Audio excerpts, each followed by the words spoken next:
पुढील कार्यक्रम प्रसारित करणारे आहेत जॉयस्मेर मिनिस्ट्रीचे मित्र आणि भागीदार.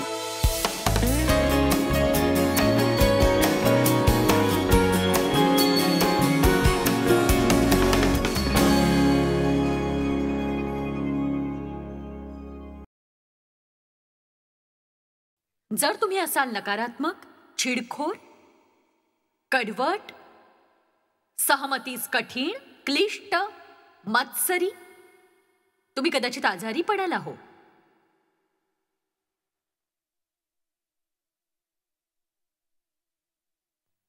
माझं बाल्कनीतल्या लोकांकडे लक्ष आहे आणि तुम्ही टीव्हीवरून पाहणारे लोक तुमच्याकडे सुद्धा बरं का. माझे मनचक्षु पाहतायत. नीतीसूत्र 17-22. कुणीतरी एके दिवशी मला नातलगाविषयी सांगत होता. त्याला नुकतंच कळलं होतं की खूप गंभीर अशा कॅन्सरच्या टप्प्यावर तो आहे आणि उपचाराकरता काय करायचं याची चर्चा चालू होती. ते म्हणाले की तुम्ही या व्यक्तीला ओळखताय, तो केवळ नकारात्मक होता त्याच्या संपूर्ण जीवनात. हे खूप कठीण होतं त्याच्याबरोबर असणं.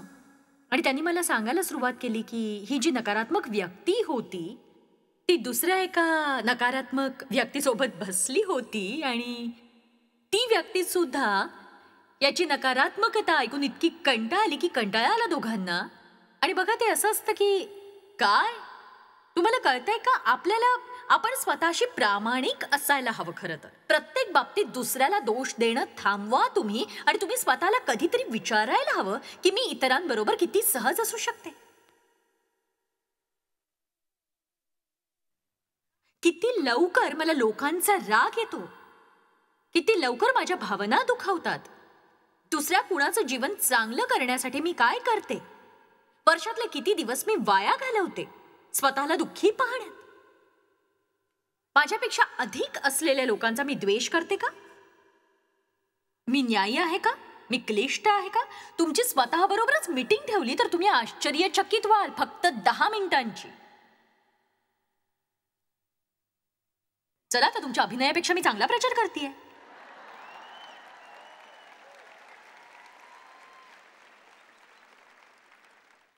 चला बघूया नीतीसूत्र अध्याय 17 वचन 22. आनंदी हृदय हे उत्तम औषध आहे आणि आनंदी मन आरोग्याचं काम करतं, पण खिन्न हृदय तुमची हाडे शुष्क करीते. शुष्क. बघितलं? आनंदी राहा, तुम्ही कदाचित बरे व्हाल. अधिक हसण्याची गरज आहे. प्रत्येक वेळी गंभीर आणि टेन्स असण्याची गरज नाहीये. आमेन. येशू आरोग्य देणार आहे. जर तुम्ही पाहिलं यशया 53 तर ते म्हणतं, त्याने आमच्या पापांची क्षमा केली आणि आमच्या व्याधी त्याने आपल्यावर घेतल्या. आता मी काही सांगणार आहे, मी प्रयत्न करीन स्पष्टीकरण देण्याचा. जर कुणी गोंधळलाच तर मला तसं नकोय, पण आजार हा पापाचाच परिणाम आहे. आता हे तुमचं व्यक्तिगत पाप नसेल कदाचित, पण रोग किंवा आजार हे जगात माणसाने पाप करेपर्यंत नव्हते. माणूस इतका धडधाकट होता की सैतानाला 900 वर्ष लागली कसं मरावं हे शिकवण्यासाठी.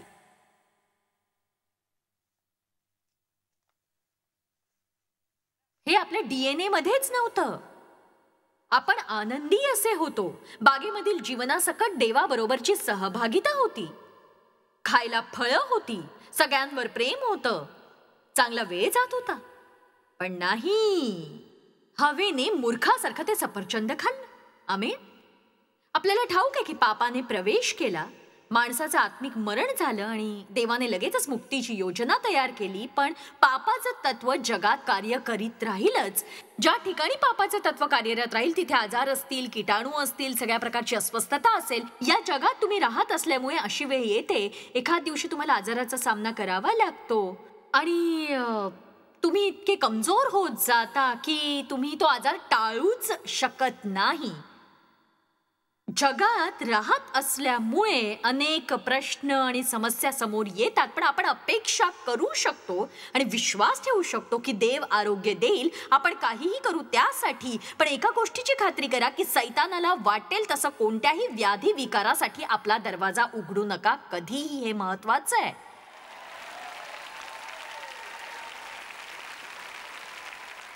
मला माहिती आहे तसे अनेक म्हातारे तरुण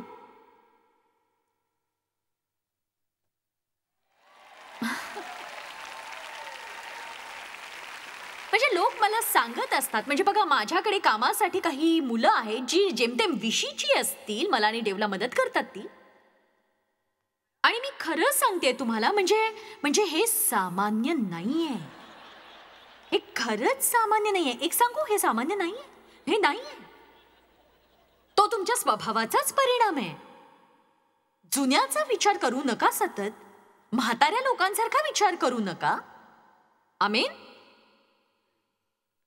बळकट विचार करा, सकारात्मक विचार करा. जितके जास्त नकारात्मक व्हाल तितकं जास्त वाईट वाटेल. तुम्ही जितके कमी हसाल तेवढं तुम्हाला दुःख होईल. जितकं लोकांना नावं ठेवाल, त्यांच्यावर टीका कराल, तितकं तुम्हाला वाईट वाटेल. दुसऱ्यांना जेवढी कमी मदत कराल तेवढेच तुम्ही स्वार्थी होत जाल. आपला आनंद हा आपल्या स्वास्थ्याशी जोडलेला असतो. तो तुमचा आरोग्यदाता. याची आज किती जणांना आठवण करून देऊ? किती जण माझ्याशी सहमत आहेत की आपण बऱ्याचदा सवयीप्रमाणे गोंधळात भर टाकतो, आपल्या स्वभावाप्रमाणे सगळं काही हाताळू पाहतो. मी काही स्वाभाविक गोष्टी इथे सांगणार नाहीये. म्हणजे औषध घेऊ नका असं मी म्हणत नाही, डॉक्टरकडे जाऊ नका असंही मी म्हणणार नाही, देवाने सांगितलं नाही करायला तर नका करू असंही नाही, पण मी ते म्हणत नाहीये. म्हणजे जर मला गरज असेल तर मी ते करीन. मी औषध घेईन, मी डॉक्टरकडे जाईन. मी त्या गोष्टीवर अधिक अवलंबून राहायला लागले तेव्हा देवाने मला दुरुस्त केलं. आणि हे सरळच आहे की तो माझा आरोग्यदाता आहे आणि माझा त्याच्यावर जास्तीत जास्त विश्वास आहे. आणि मी अपेक्षा करते की त्याने मला बळकट, धडधाकट आणि सामर्थ्यवान बनवावं. बायबल सांगतं ते जे देवावर अवलंबून असतात त्यांची शक्ती नवीन होते. ते गरुडाप्रमाणे भरारी घेतील, ते धावतील तरी थकणार नाहीत, ते चालतील तरी पडणार नाही. आता प्रतीक्षा करा. प्रतीक्षा म्हणजे काय? ते जे देवाची प्रतीक्षा करतात, म्हणजे वाट पाहतात, बराच काय अपेक्षा करतात. देवानी मला ताकदवर बनवावं जे मी करतो ते करण्यासाठी. जर खरंच देवाला वाटतंय मी हे करावं, मग त्याला वाटत नसेल माझी सगळ्या जगभरात फरफट व्हावी दयनीय अवस्थेत सदा सर्व काळ, नक्कीच तो मला शक्ती देईल जे मी करते त्याचा आनंद लुटण्यासाठी. आमेन. तर मी तुम्हाला सांगत होते की असं म्हणू नका की आता माझा अंदाज आहे, अशीच पद्धती मला असंच वाटणार बहुतेक. मला वाटतं हे भीतीदायक आहे, कारण हा नकारात्मकतेचा आत्मा आहे. नकारात्मक व्यक्तींचा प्रकार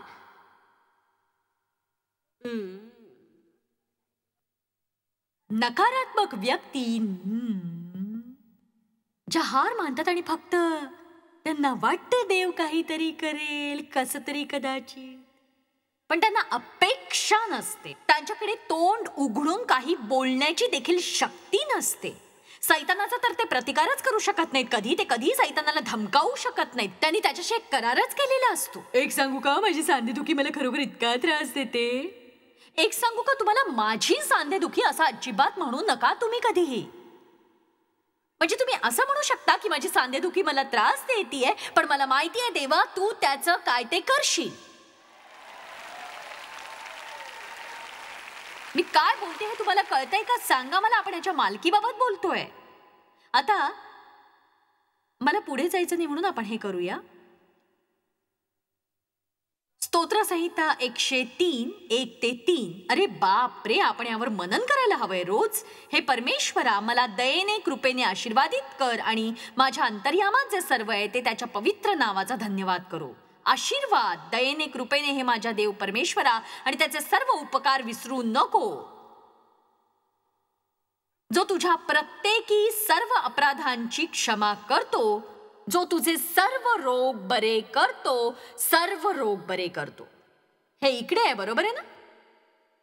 आमेन. आता मला विश्वास आहे की कदाचित लाखो लोक टीव्हीद्वारे पाहत असतील आणि कधी कल्पनाही केली नसेल की देव दुरून सुद्धा आरोग्य देऊ शकतो शारीरिकरित्या. मी सांगू का तुम्हाला, आज या ठिकाणी तो तुमच्या प्रत्येक छोट्या अवयवाची काळजी घेतोय. फक्त तुमची आत्मिकच बाजू बघतो असं नाही, तो काळजी घेतो तुमच्या मनाची, विचारांची, काळजी घेतो तुमच्या भावनांची. तुमचं भग्न हृदय त्याला बरं करावं असं वाटतं, त्याची इच्छा आहे तुम्हाला चांगलं वाटावं, तुमच्यामध्ये ताकद असावी, तुम्ही व्याधींनी आणि विकारांनी लादलेला असू नये असं त्याला वाटतं. आणि आजपासून तुम्ही देवावर विश्वास ठेवायला सुरुवात करा तुमच्या आरोग्यासाठी देखील. तुम्ही म्हणाल तुला माहिती आहे मी ख्रिस्ती आहे, मी देवावर विश्वास ठेवते आरोग्यासाठी, तरीही मी आजारी आहे. ठीक आहे, तरीही विश्वास ठेवा, विश्वास ठेवत राहा देवावर. आणि आपण गुरफटू नये या सगळ्या का आणि कशासाठी आणि काय झालं यामध्ये. ठीक आहे, आपण म्हणतो मला एक महान ख्रिस्ती महिला ठाऊक आहे आणि ती 25व्या वर्षी वारली. एक सांगू, माझ्या बहिणीला पंगू मूल का झालं, ती महान ख्रिस्ती होती. एक सांगू का, प्रामाणिकपणे या सगळ्याची उत्तरं मला माहित नाहीत. आपण मूर्ख असतो जेव्हा आपण याचा विचार करून कुढत बसतो आणि याची उत्तरं आपल्यापासून खूप खूप खूप दूर असतात. आणि मला समजू शकत नाही बालकांचं शोषण, मला समजू शकत नाही लैंगिक शोषण. मी 9 वर्षाची होते, मी प्रार्थना करायचे, देवा मला बाहेर काढ, मला या परिस्थितीतून सोडव. आणि त्याने मला नाही काढलं, त्याने मला शक्ती दिली, कृपा दिली त्या परिस्थितीतून जाण्याची. मी बाहेर पडले, मला चांगली सुरुवात मिळाली नाही, पण मला छानसा शेवट मिळालाय. आमेन. आता मला अजूनही हा सगळा गोंधळ कळत नाही, पण माझी विजयाची पहिली पायरी कोणती होती सांगू का तुम्हाला? मी सोडून दिलं कुढत बसणं. जर तुम्हाला विजयी व्हायचं असेल तर मी सांगते तुम्हाला, आज तुम्ही थांबवा तुमचं कुढत बसणं आणि पलीकडचा जो रस्ता आहे त्याकडे जा आणि म्हणा, मला माहित नाही, मला परवा नाही, पण मला इतकंच कळतंय मी देवावर विश्वास ठेवणार आहे. ऐकतंय का कुणी? कळतंय का कुणाला? माझा देवावर विश्वास आहे. जर आपण आपल्यातला विश्वास जागा केला या प्रकारे, पण जर विश्वास जिवंत आहे तर मग मी अजून आजारी काय? मला माहित नाही, खरंच नाही, मला नाही माहित. कदाचित तुम्ही माझ्यासारखे असाल, मुकेपणा आला असेल. बरं व्हायचं असेल तर एक गोष्ट करा, आपलं सामान्य ज्ञान वाढवा. बऱ्याच आपण ते वापरतच नाही. आता मला पाठीची समस्या होती. गेले 2 महिने तर माझी पाठ इतकी दुखत होती, म्हणजे मी खूप स्ट्रॉंग अशी इंजेक्शन्स घेतली होती माझ्या पाठीसाठी. मी वेगवेगळ्या डॉक्टरांकडे जाऊन आले होते, मी ऑपरेशनसाठी सुद्धा गेले होते, मी बोन स्कॅनिंग केलं होतं आणि सगळे म्हणाले की नाहीये, म्हणजे आम्हाला तसं काही दिसतच नाहीये ज्यामुळे तुम्ही चमत्काराचा द्वेष करता का? सांगा मला. एक सांगू का, माझ्याकडे असे अनेक चमत्कारी गोंधळ आहेत आणि म्हणून देवाने मला असं कुठून तरी आणलं की त्याने मला 20 वर्षापूर्वी शिकवण्याचा प्रयत्न केला. मला कळत नाही आपण शिकण्यात इतके हळू का असतो. आणि मग मी सांगते, तरुणपणी खूप हार्मोन्सचा प्रॉब्लेम होता. मला स्तनाचा कॅन्सर होता 1989 मध्ये. मला फिट्स येत होत्या कारण त्या ॲस्ट्रोजनच्या पातळीवर अवलंबून होतं, आणि ट्यूमर आणि बरेच काही आजार. आणि मी जीवनातल्या परिवर्तनाकडे वळले, हार्मोन्सकडे लक्षच दिलं नाही. तुम्हाला हे कळायला तुम्ही स्त्री असायला हवं. तर मी सांगते तुम्हाला काय झालं. म्हणजे तुम्ही बाई असल्याशिवाय पुरुषांना कळणारच नाही ते काय असतं. देवा माझ्यावर दया कर. मला वाटतं इथे असा एखादाही पुरुष नसेल ज्याला हे समजणार नाही. चला आपण त्याला हॉट फ्लॅशच नको म्हणूया, शक्तीची लाट म्हणूया.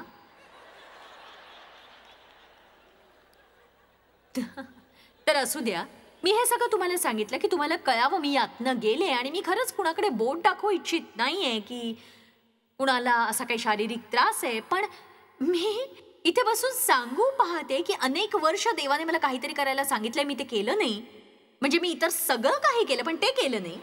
म्हणजे काही वर्षांपूर्वी मला वाटतं देवाने मला सांगितलं, जर तू रोज 5 मिनिटं माझ्या बरोबर आरोग्यासाठी वाट पाहशील, मी तुला आरोग्यमय करीन. 5 मिनिटं रोज.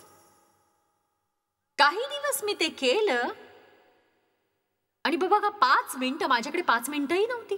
कसं आहे ना, डॉक्टरकडे आपण कितीतरी तास थांबतो दर महिन्याला. आपल्या तपासण्यांसाठी औषधाच्या दुकानात अजून 35 मिनिटं. आणि बघा आपण औषधं मिळवतो, वाट पाहतो परिणामांची, परिणाम झाला नाही तर परत जाऊन ते औषधं बदलून आणतो, परत जातो डॉक्टरकडे, परत थांबतो. पण देवासाठी आपण 5 मिनिटं थांबू शकत नाही.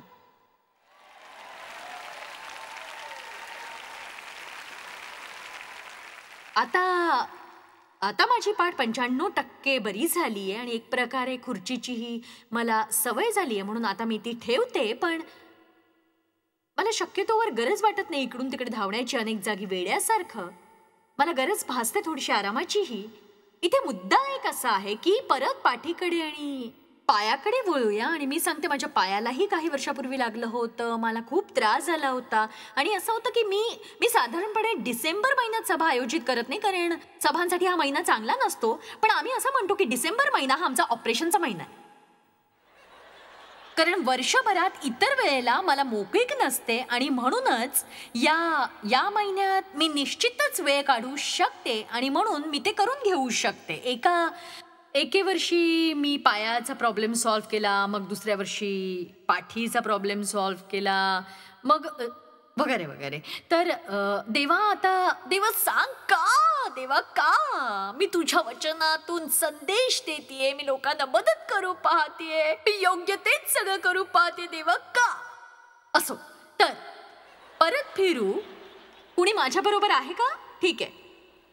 परत आता पूर्वीच्या दिवसात जाऊया. मी माझ्या अगदी सुरुवातीच्या सभा घेत होते, ज्यावेळी मी सेंट लुईस चर्चमध्ये काम करत होते. फक्त महिलांची सभा होती ती. आणि एक अशा छान आजी माझ्याकडे आल्या आणि म्हणाल्या, लाडके, तुझ्यासाठी माझ्याकडे देववचन आहे. ती म्हणाली, परमेश्वर असं म्हणतोय, जर तू हे बूट वापरणं थांबवलं नाहीस जे तू आत्ता घातलेस.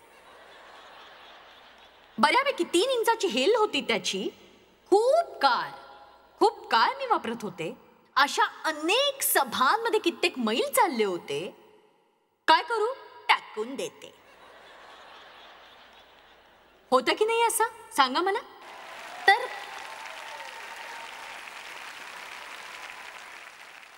परमेश्वर असं म्हणतोय, तू हे बूट वापरणं सोडलं नाहीस तर पाय खूप दुखतील बरं का तुझे.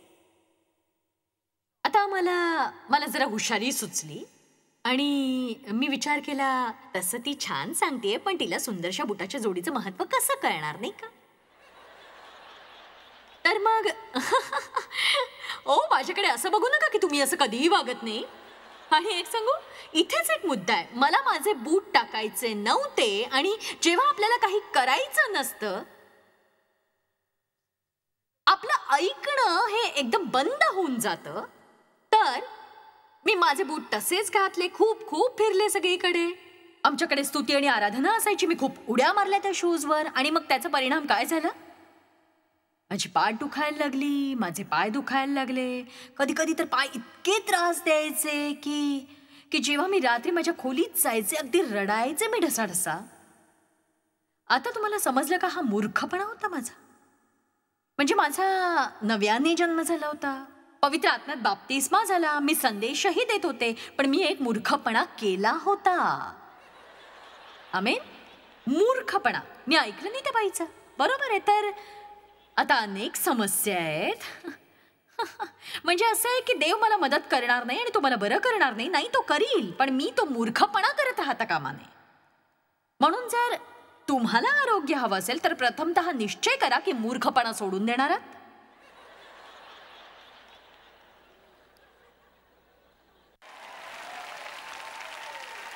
आमेन. आता ठीक आहे. तर आता तुम्हाला समजलं की आता माझ्या पाठीतील काही स्नायूंना गरज आहे सामर्थ्य असण्याची. मी चुकीच्या गोष्टी वापरल्या आणि चुकीच्या गोष्टी मिळवल्याही त्यामुळे, आणि आता मला अनेक प्रॉब्लेम्स निर्माण झाले त्यामुळे. देव मला म्हणायचं, तू बऱ्याचशा गोष्टी पाठीनेच उचलतेस. म्हणजे मी आयुष्यभर कमरेतून अशी खाली वाजायचे आणि उचलायचे, काही उचलायचं असेल तर. आणि देव मला नेहमी सांगायचा की गेली 20 वर्ष की अशा प्रकारे उचलू नकोस, तू असं उचल ना. आणि मी मूर्खपणा.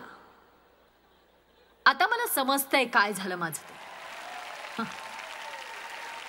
बघा, पहिली गोष्ट म्हणजे काय करायचं? मूर्खपणासाठी पश्चाताप. आणि मग मला आठवलं देवाने काय सांगितलं होतं. आणि खरं सांगू, काय होतं की म्हणजे मी आता स्पेशल डॉक्टरकडे जाते, ज्याची गरज आहे ते करते, मी व्यायाम करते, विशेष असा व्यायामही करते. पण या सगळ्यामध्ये आता देवाने मला अजून एक संधी दिलीये, माझ्यावर अवलंबून राहा. म्हणून माझ्या मनात द्वंद्व चालू होतं की यासंबंधी बोलू की नको, कारण मला उगीच माझी शक्ती गमवायची नव्हती ज्याविषयी देव माझ्याशी बोलू इच्छित होता. पण जर मी हे तत्व वाटू शकले त्या लोकांशी जे माझ्याकडनं शिकवण घेत आहेत, तुम्ही बघू शकाल काही सुंदर असे बदल तुमच्या शरीरामध्ये. आणि काहीतरी करायचं म्हणून केलं असं तुम्ही करावं अशी माझी इच्छा नाहीये जर तुमचा खरोखर विश्वास नसेल जे मी सांगितलं त्यावर. पण मी तुम्हाला सांगते की देवाची प्रतीक्षा करा. ही एक राहून जाणारी विसरणारी गोष्ट आहे. देवामध्ये चालत असताना तुम्ही काय करता जेव्हा देवाची प्रतीक्षा करता? देवा, माझ्या शरीरात मी आरोग्याची अपेक्षा करतेय, मी शक्तीची अपेक्षा करते, मला अपेक्षा आहे मजबूतपणाची, मला अपेक्षा आहे काहीतरी घडवण्याची. मला माझं थकलेलं मन नकोय जे मी आठवू इच्छित नाही. मला विश्वास आहे तुझं आरोग्यदायी सामर्थ्य माझ्यात कार्यरत आहे आत्ता, आणि प्रत्येक बाबतीत मी रोज अधिकाधिक चांगली होत जात आहे.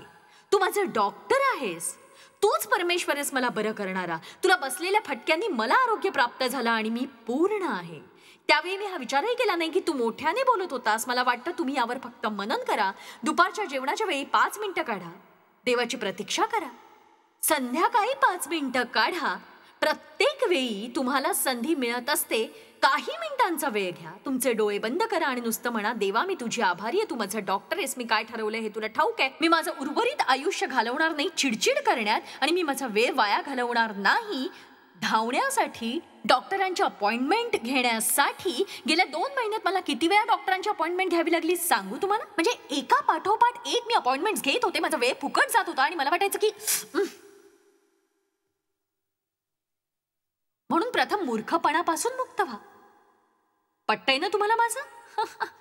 मूर्खपणासाठी पश्चाताप करा. एक सांगू, आणि आपण आपलं काम करायचं. आपलं काम म्हणजे स्वतःची काळजी घ्यायची. जर तुम्हाला आरोग्यमय जीवन जगायचंय तर तुमच्या जीवनातला ताण काढून टाका. ताण तुम्हाला मारून टाकेल, तो मारून टाकेल तुम्हाला. मी काही करू शकत नाही, मी इतका व्यस्त आहे, प्रत्येक जण माझ्याकडनं फक्त अपेक्षा करतो, सर्व काळ कोणी चांगला माणूस म्हणून मला जगू देत नाही, मग मला वाईट वाटणारच ना. मी तुम्हाला मोठं शहाणपण देऊ पाहतीये. म्हणायला शिका नाही. तुमची कार्यक्रम पत्रिका घ्या, जे करायचे त्या प्रत्येक बाबीवर नजर टाका आणि म्हणा की हे देवाला वाटत नाही की मी करावं, मी याला नाही म्हणणार. अशी कुठलीही गोष्ट जिच्याद्वारे काही फळ मिळणार नाही, कात्री लावून टाका त्याला.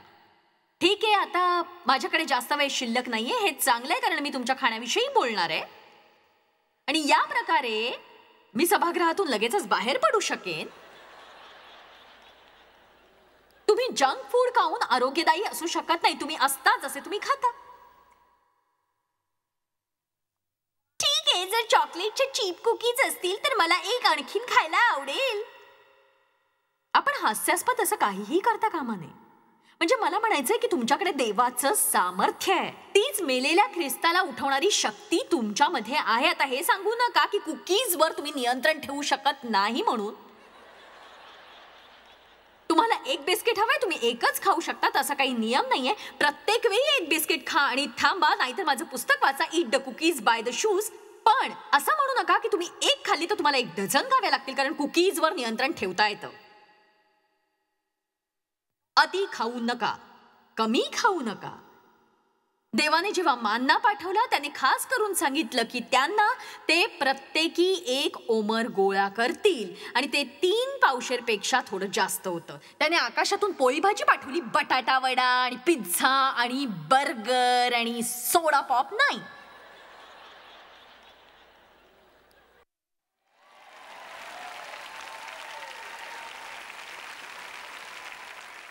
वाळवंट ही आपल्या जीवनातील नैसर्गिक गोष्ट असावी, दररोजची नाही. वाळवंट असणं हे काही चुकीचं नाहीये, सोडा पिणं हे चुकीचं नाहीये, कॅन्डी बार खाणं चुकीचं नाहीये. पण हे प्रकार जर तुम्ही रोज खात असाल तर त्याचा दुष्परिणाम दिसेलच. तुम्हाला हवं त्यापेक्षा तुमचं वजन वाढलेलं असेल. कदाचित तुम्ही सडपातळ लोकांपैकी एक असाल जे फ्रीज भरून खातात तरीही सडपातळ असतात. म्हणजे असं नाही की त्यांच्या शरीराचं नुकसान होत नाही. बघा, आपल्याला गरज आहे ती आनंदी वाटण्याची. आणि जर आपल्याला सतत निराश वाटत असेल तर मला वाटतं प्रार्थना सुद्धा करू शकणार नाही आपण. जर तुम्हाला सतत उदास वाटत असेल तर तुम्ही संतापी, रडके, कठोरपणे कुणाशी तरी बोलणारे, आत्मिक फळाप्रमाणे न चालणारे आहात. आपण देवासाठी धडधाकट असायला हवं. आमेन.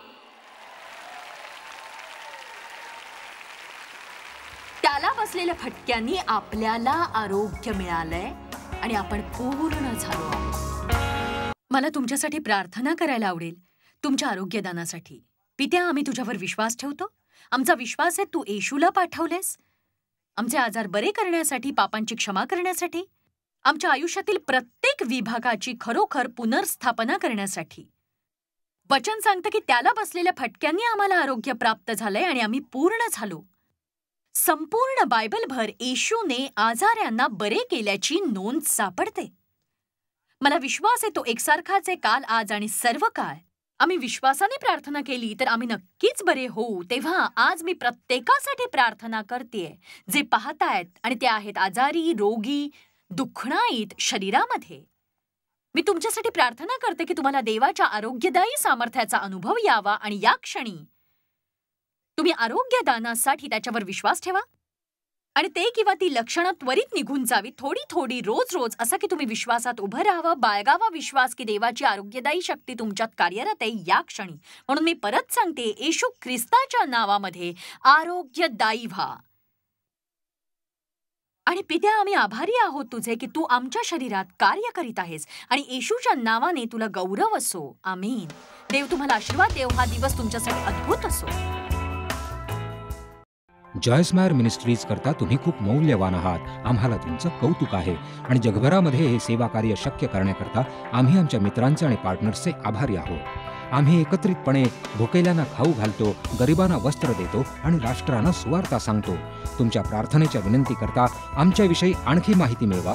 जॉयसच्या कॉन्फरन्सच्या तारखा पहा आणि ख्रिस्ताची प्रीती जगभरामध्ये पसरवण्याकरता आमचे सहभागी व्हा. याचा सर्व खर्च जॉयस्मायर मिनिस्ट्रीचे मित्र आणि भागीदार करत आहेत.